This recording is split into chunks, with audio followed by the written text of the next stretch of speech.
Hello and welcome to this final round matchup in the Castlevania 2 Randomizer tournament for SGLIVE. Tonight we've got Freeland taking on Xytoriak. If Freeland wins this first game, he will be the champion. If Xytoriak wins, he will force a bracket reset. We'll play one more game to see who the winner is. As Xytoriak came out of the bottom bracket to get here. Freeland is undefeated so far. I'm here with Drossi. Welcome in, Drossi. What do you think about tonight's match? Hey, I mean, I'm pretty excited. These are two really good runners, and Xytoriak has had to play quite a few extra matches because he's been coming up through the bottom bracket for a few rounds now. So, real testament to him that he was able to fight back and get to the finals here. And of course, Freeland is probably the best Castlevania 2 rando player out there, so hardly surprising to see him in the finals. Yeah, not at all. And this was probably the two people we'd expect to see as they're underway here. As you mentioned, Xytoriak taking the long route. He's won 4 straight to get here. Freeland has won all 3 matches. When we see laurels as our first item, they can't afford it, but you have to think they're going to grab those at some point. That'll be a useful item going forward. Yeah, but a little bit expensive for laurel, so maybe we'll find them somewhere else. And then the diamond, which I don't think Great. our runners are going to have any interest in, even at 47 hearts. Oak stake, well, they'll definitely have some interest in that. Xytoriak goes ahead and buying it, but Freeland just wants to go left. yeah, it looks like they're going to both make this left first play. Check out what's over there now that they have knowledge of what's in the town. As you mentioned, Xytoriak buying the stake. Freeland elects not to. Probably not a big difference there. I mean, I kind of agree with Xytoriak's move. I mean, who knows? Like, maybe the Hearts and Alba or something, and then we'll want to go right into Brahms. Ooh, and Xytoriak gets through the marsh with 1 heart bar, and Freeland doesn't quite make it.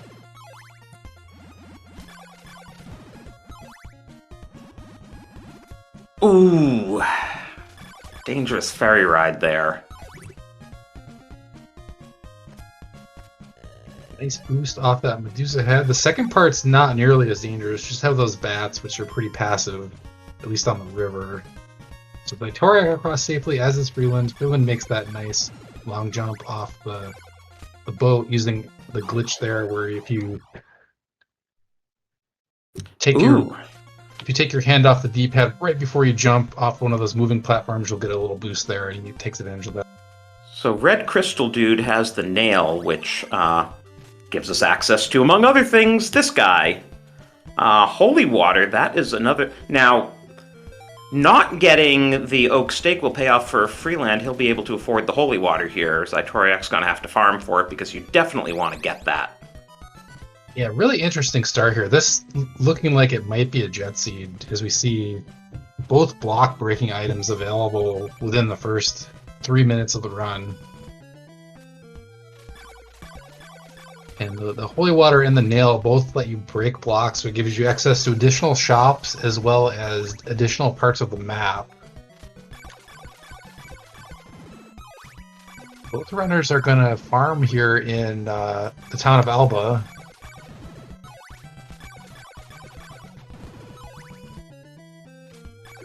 Yeah. These are kind of beefy zombies, about 6 hit points. I mean, you expect that in Alba, but just makes it a somewhat unusual place to farm. But hey, I guess you're here, and if you're Xytoriak, you definitely want that Holy Water before you leave.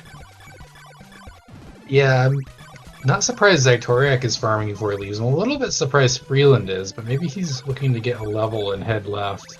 Yeah, Freeland likes to level early.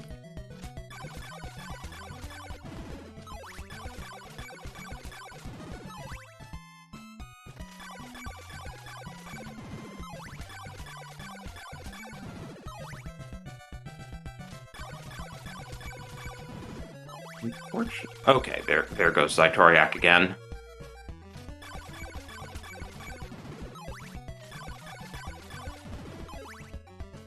Okay, Xytoriak definitely going to buy that Holy Water.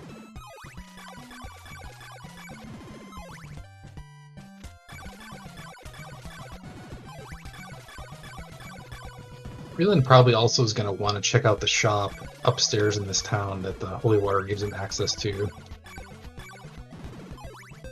Yeah, we basically, I mean, we can't get into Rover, but other than that, we've basically opened up the entire lower part of the map.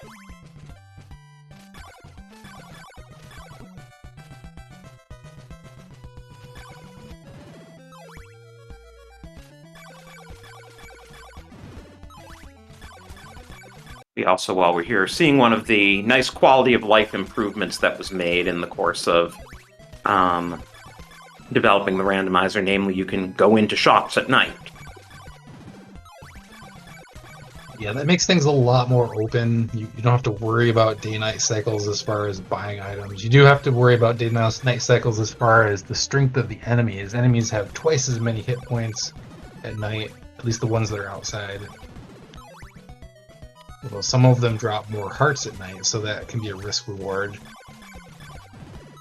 The zombies, though, are only out at night, and they always drop medium hearts, which are worth 4 hearts and 3 experience per drop.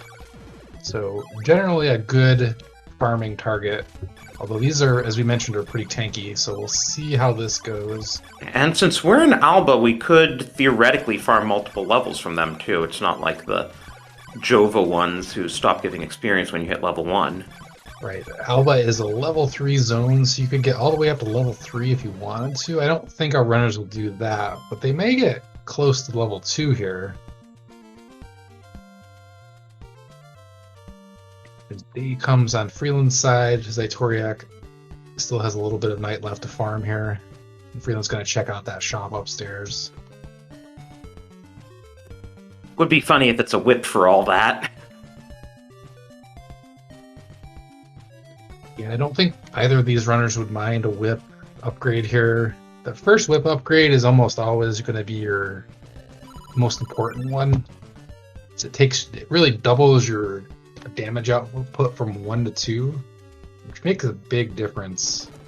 And in general, you really want to be able to get at least 2 of the upgrades by the time you get to Dracula. Yeah, usually getting that second whip upgrade is almost as important as the first one. As we have the magic cross in the shop, well, that doesn't help with progression. It is a required item. It's one of the items required to enter Dracula's castle. So that'll give Freeland 1 step closer to winning this match, and Xytoriak can be right behind him to buy that.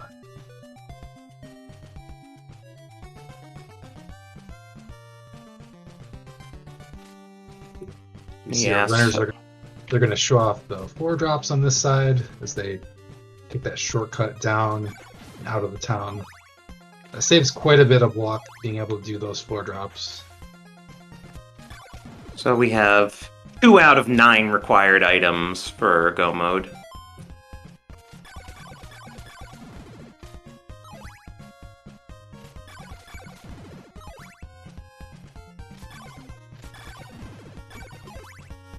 Yeah, both runners are going to continue to head to the left. They're going to check out this shop over here.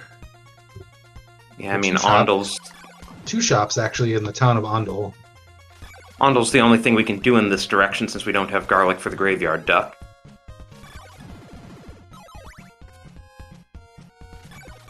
Technically, our runners could go for the graveyard boost, which would be an out-of-logic play that exploits a glitch in the game's code to let you go directly to the last mansion from that graveyard.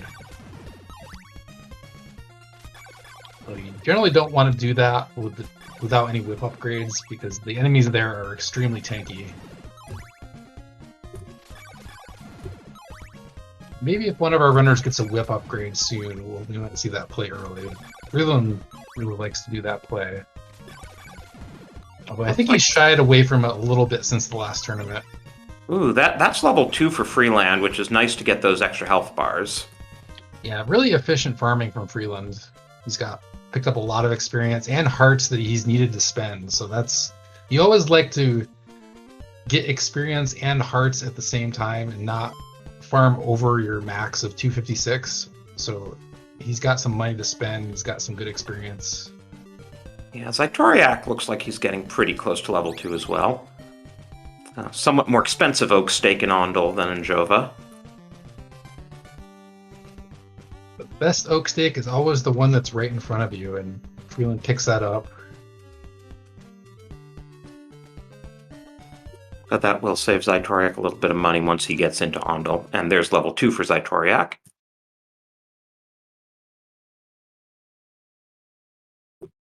I may have to relaunch the drawing tool if this keeps up with the runners freezing.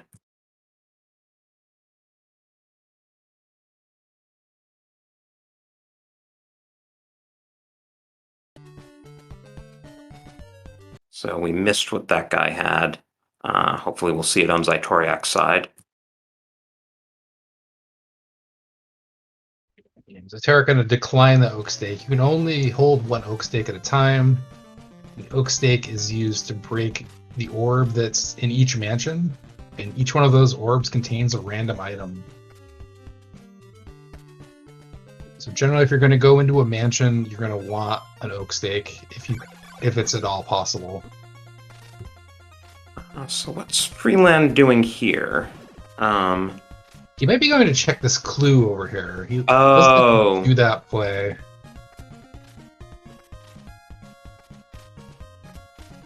And the clues, each clue will give you knowledge about one item.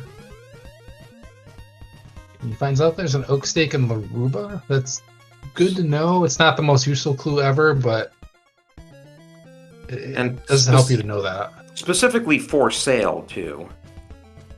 So Right, from the vendor there. That means it's the vendor. There's one vendor in each mansion as well as one orb. And in fact, the vanilla thing those vendors sell is oak steaks. Correct. So, yeah, a vanilla oak steak vendor in Laruba. Our first clue of the night.